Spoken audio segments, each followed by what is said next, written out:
안녕하세요. 자기소개 부탁드립니다. 저는 인천 연수구 송도에서 세무사 사무실 운영하고 있는 세무사 임승우입니다. 세무사라는 직업을 왜 시작하셨는지 궁금한데. 솔직히 말씀드리면 한때는 이제 회계사를 꿈꾸고 있었는데 그 회계사는 경영학 점수가 필요한데 그때 제가 전공이 경영학이 아니어서 비슷한 직군으로 이제 세무사가 있다는 걸 알아서 세무사를 시작하게 됐습니다. 세무사는 보통 하루에 일과를 어떻게 시작하시나요?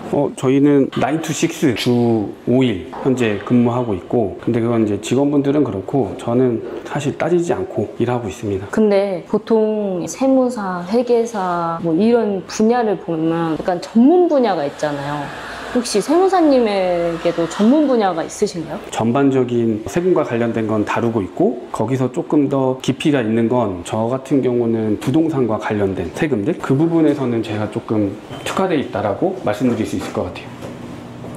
1년 중에 가장 바쁜 시기가 따로 있으신가요? 아무래도 저희는 이제 상반기에 주요 국세 신고들이 몰려 있어서 1월달 부가세, 3월달 법인세, 5월달 소득세, 또 7월달 부가세, 이때는 진짜 너무 바쁘고, 그 외에는 매달 또 신고 기한들이 정해져 있는 중간 예납이든지 예정 신고라든지 원천세 신고라든지 그런 것들이 있어서 마감 기한 때는 또 잠깐씩이지만 바쁘기도 하죠. 그리고 부동산과 관련된 세금은 우리가 뭐 상속세, 증여세, 뭐 양도세, 그리고 매매사업자 같은 경우는 예정에 대한 신고랑 종합소득세 신고 등등등이 있는데, 이거는 수시적인 거라 그때마다 또 신고 마감 때는 바쁘기도 하고 그렇습니다. 세무사란 직업은 보통 계속 사무실에서 전산으로 하는 업무가 대부분인가요?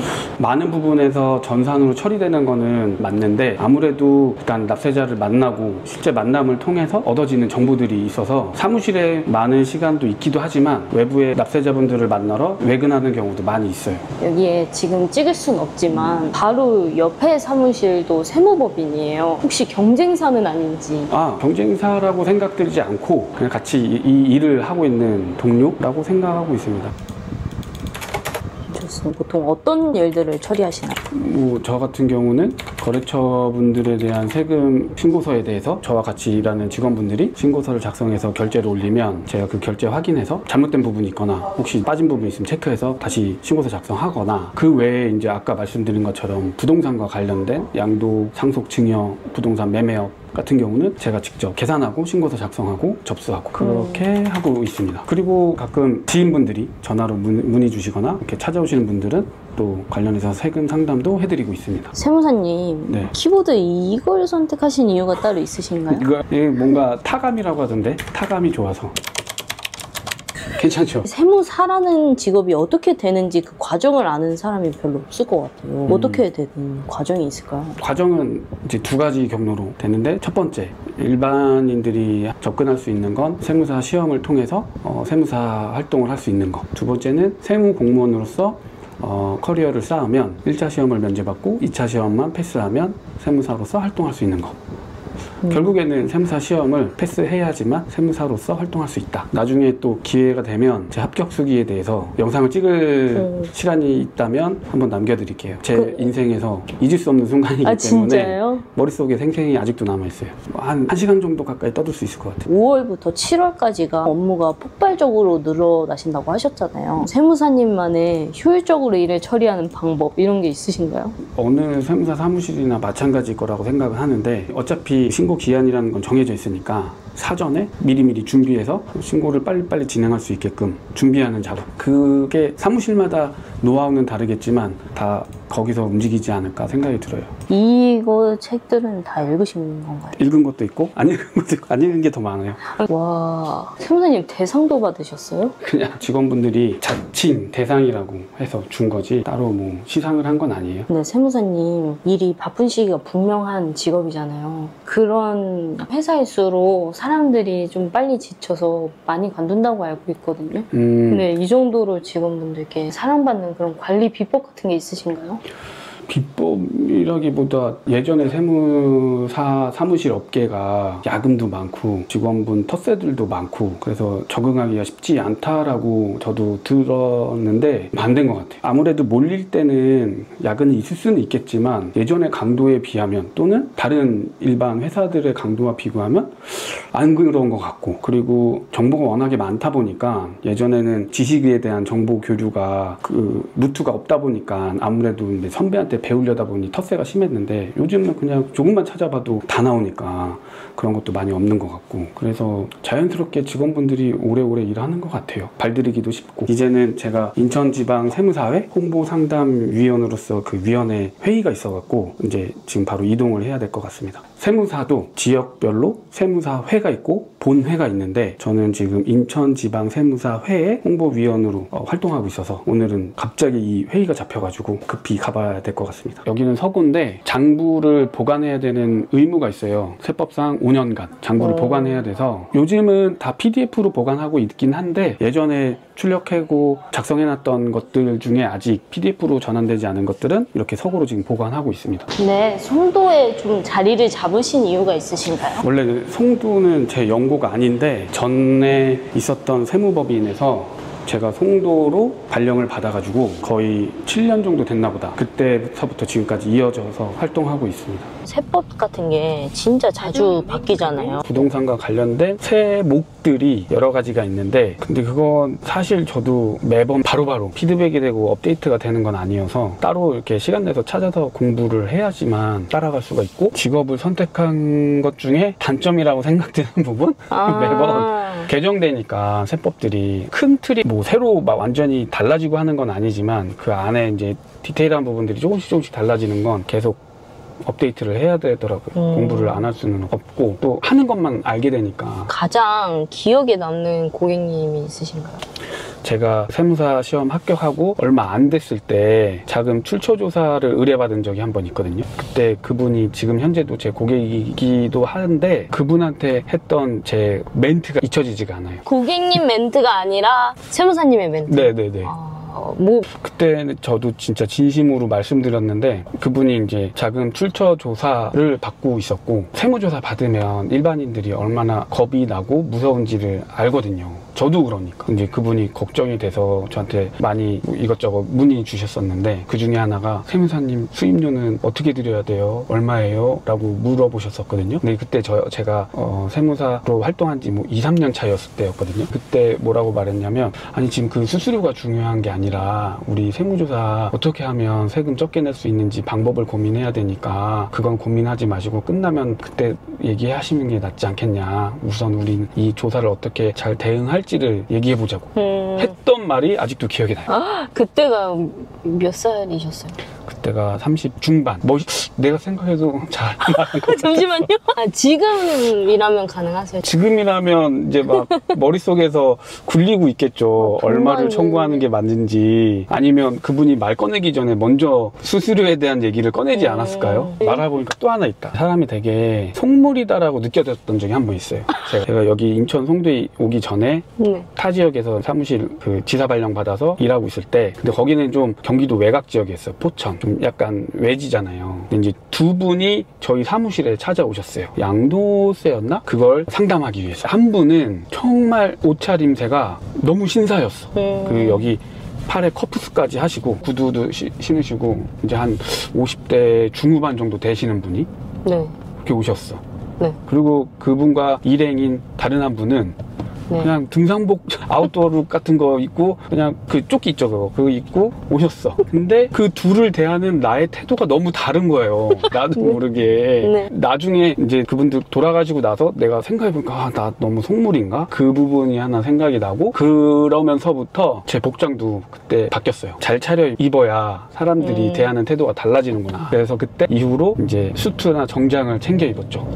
근데 지금은 살이 쪄서 그렇게 못 입고 다니는데 근데 뒤에 보니까 카시트가 있는데 따님인가요, 아드님인가요? 아들 이제 3살 돼요. 만으로. 진짜 더 열심히 하셔야겠네요. 맞아요. 열심히 해서 많이 벌어야 아이한테 해주는 게 많을 텐데 요즘 좀 많이 어려워요. 세무사님이 앞으로 좀 목표하는 바가 있으신가요?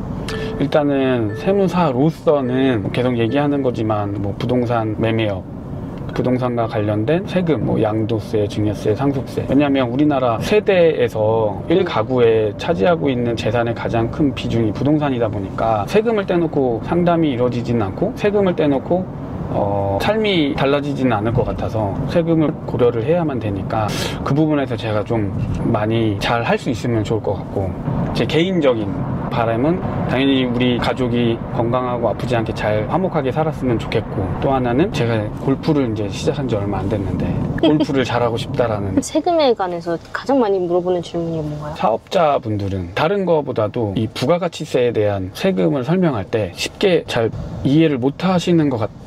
부가가치세에 대한 세금이 왜 이렇게 됐는지에 대해서 신고서를 보고 설명을 드려도 쉽게 이해가 되지 않고 또 너무 아까워해요.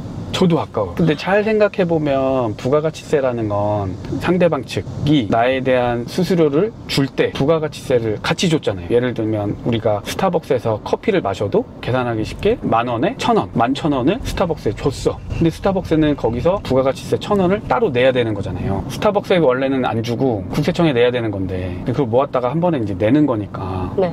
이게 내 돈 나가는 것 같단 말이지. 근데 따지면 사실은 그 돈은 내 돈이 아닌 거거든. 맞아요. 그 외 분들은 양도소득세, 예전에 한참 부동산이 좋았을 때 그때 이제 막 정부에서 막 부동산과 관련된 세금에 대한 조세 정책으로 규제를 많이 했단 말이에요. 어마어마하게 막 세금이 막 나오는데 그거에 대한 질문 많이 하셨었고, 근데 여기서 아쉬운 소리를 하자면 질문만 하고 결국 다른 데 가서 신고를 하거나 본인이 하시는 분들이 있어요. 알 거 다 알아내고 나서. 그럴 때 좀 그렇죠. 그리고 상속세는 뭐 우리가 자주 내는 세금이 아니다 보니까 어떻게 접근해야 되는지를 사람들이 잘 모르세요. 그래서 이제 돌아가셨다라고 하면 일단 이제 상속인들끼리 얘기해서 세금이 어떻게 나오는지를 먼저 고민해 보셔야 돼요. 그리고 나서 이제 재산 어떻게 나눌지를 챙겨보시고, 그 다음에 많이 묻는 질문이 부모님한테 뭐 돈 받았다, 아니면 내가 자식한테 돈을 줄 건데 계좌이체 해도 되냐, 계좌이체 하면은 걸리는 거 아니냐, 그럼 현금으로 줘도 되냐. 현금도 다 걸려요. 걸리는 건 다 걸리는 거란 말이에요.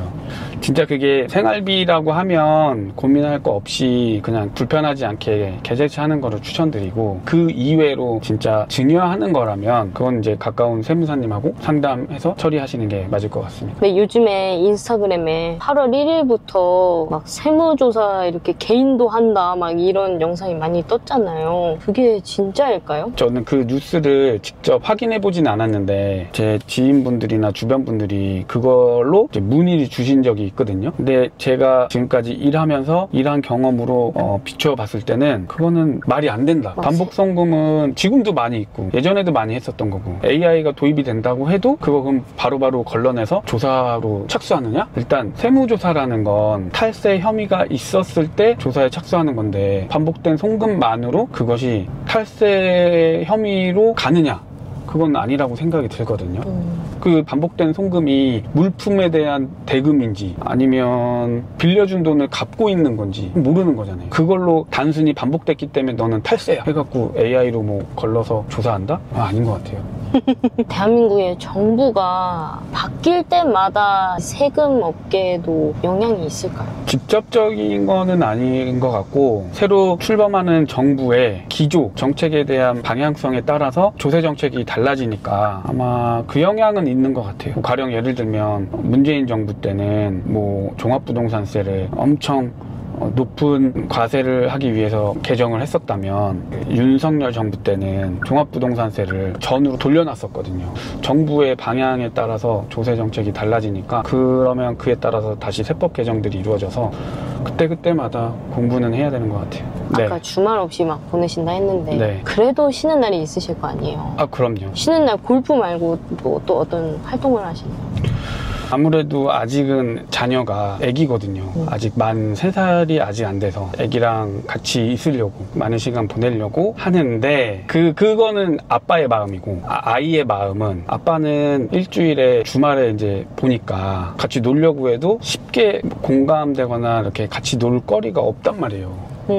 당연히 이제 그러면 엄마를 주로 찾는데, 그럴 땐 제가 어떤 방법을 쓰느냐, 일단 제 아이가 공룡을 좋아해서 공룡과 유튜브 이걸로 꼬셔서 네. 저랑 이제 뭐 공룡 테마파크를 간다든지 오. 아니면 제 차에 이거 유튜브를 틀어준다든지 해서 이제 데리고 나오는 거죠. 와이프는 이제 그 잠깐이라도 좀 집에서 쉬라고 두고, 그렇게 아이랑 노는 시간을 많이 만들려고 하고 있죠. 그럼 세무사라는 직업을 했을 때 가장 스트레스인 요소가 있을까요? 스트레스는 아무래도 갑자기 찾아오는 무슨 소명이나 아니면 납세자분들이 세무조사 받았을 때, 그러면 그걸 수행하고 의뢰받은 저희로서도 그 납세자분, 당사자분만큼의 스트레스는 아닐지언정 저희도 계속 받거든요. 왜냐하면 이렇게 해서 세금이 이렇게 많이 나오면 어떡하지?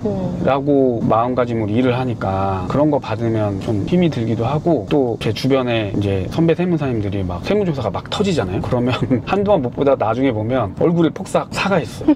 그만큼 본인들도 마음고생하기 때문에 그 부분은 좀 직업상 스트레스인 것 같아요. 그리고 또 하나, 우리가 신고를 할 때 저희 도장으로 이제 신고가 들어가잖아요. 가끔씩 일반 전화로 전화가 온단 말이에요. 그러면은 그거는 세무서일 확률이 높단 말이죠. 그럼 뭔가 신고가 잘못되거나 빠진 게 있는 거죠. 번호 뜨면 심장이 철렁철렁해요. 뭐가 또 터졌구나. 세무사라는 직업 벌이가 괜찮은가요? 수입에 대해서 여쭤보신 거면, 일단 일반적인 기준으로 얘기하면 저도 곰곰이 생각해봤죠.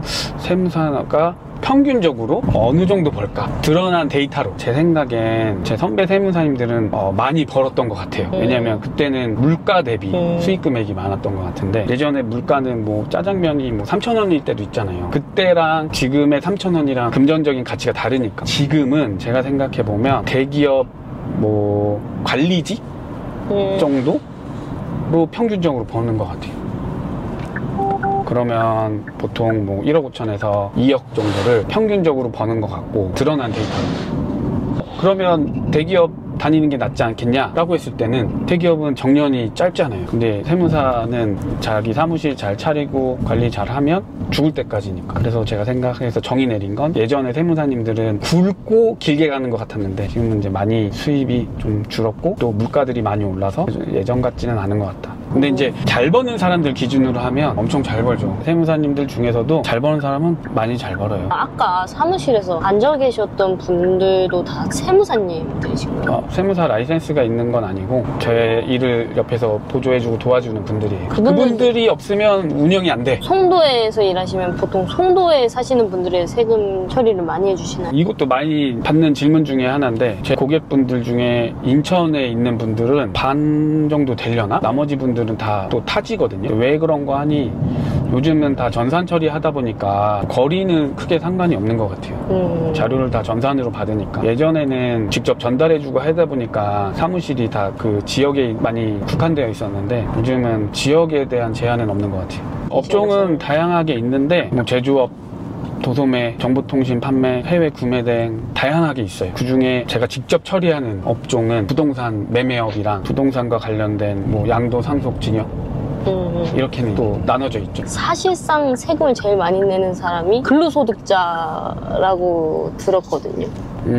실제로 진짜인가? 그럼요. 그거는 맞는데, 법인은 법인세 세율 자체가 이제 낮아요. 그리고 법으로 만들어진 인격체니까 뭔가 직접 실감은 안 날 것 같고, 법인을 운영하는 대표만 법인세 많이 내네 뭐 이런 느낌이 들 것 같고, 그럼에도 불구하고 법인 사업자하고 개인 사업자하고 내는 세금을 비교하면 세율 자체가, 법인세 세율이 뭐 9%부터 해서 19% 대부분 이 안에서 내기 때문에 개인 사업자와 비교하면 적게 내죠. 그러면 개인 사업자는 법인 사업자보다 많이 내는 건데, 근로소득자하고 비교하면 개인 사업자는 근로소득자보다 적게 낸다. 왜냐하면 계산구조 자체가 개인 사업자는 필요경비라고 해서 내가 벌어들인 수입에서 필요경비로 차감되고 남은 소득으로 세금을 내는데, 근로소득자는 법으로 정해진 근로소득공제 빼고 남은 거에 대해서 세금을 내거든요. 물론 뭐 소득공제 따지고 뭐 그런 건 이제 차치하더라도, 예를 들면 연봉 3억인 사람,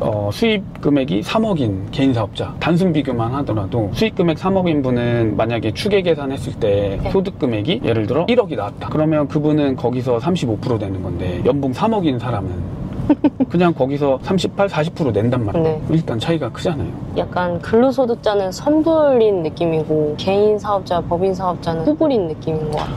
그게 딱 적절한 말씀이기도 한 게 뭐냐면 근로소득자는 월급을 받을 때 미리 세금을 떼고 받는단 말이에요. 근데 개인 사업자나 법인 사업자는 1년에 한 번 내는 거니까 몰아서 한 번에 낸단 말이에요. 그러니까 말씀대로 뭐 약간 선후불의 개념도 맞는 것 같아요. 네. 부가세 줄이는 방법도 있어요? 많이 받는 질문 중에 하나인데 줄이는 방법은 내가 지출했을 때 적격증빙을 잘 챙겨놔야 된다. 내가 100만 원 쓰고 그거에 대한 세금 계산서를 안 받았다면 그만큼 빵꾸 나는 건데 그걸 잘 챙겨야 된다. 근데 잘 챙겼는데도 불구하고 줄이는 방법을 여쭤보면 가끔 이런 분들이 있어요. 여쭤보는 질문 중에 어디서 듣고 똑같은 질문을 하시는지 모르겠는데 집을 사도 돼요? 차를 사면 부가세 줄어요? 이러거든요.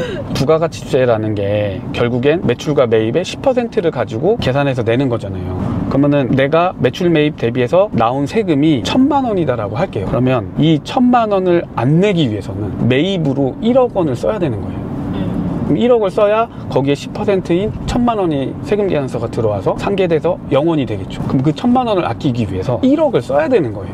그러면 딱 누가 들어도 한 번에 그거는 바보짓 아닌가? 생각이 들 거 아니에요. 소비가 아니라 내가 자산을 사서 세금을 줄이겠다. 어차피 필요한 거니까. 물론 그게 필요해서 사가지고 그 시기에는 줄일 수 있겠지만 그 다음에는 어떡할 건데? 없잖아요. 똑같아요. 그래서 그냥 잘 딱 수익 금액이 들어오면 그냥 10%는 다른 계좌로 옮겨놓고 쓰지 마시라.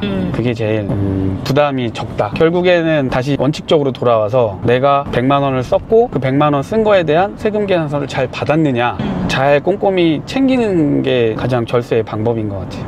지금 여기는 어디예요? 지금 여기는 인천지방세무사회 홍보상담위원으로서 오늘 회의가 잡혀서 일단 간단하게 식사한다고 해서 식사 자리에 왔고 마치고 회의로 이제 갈 거예요.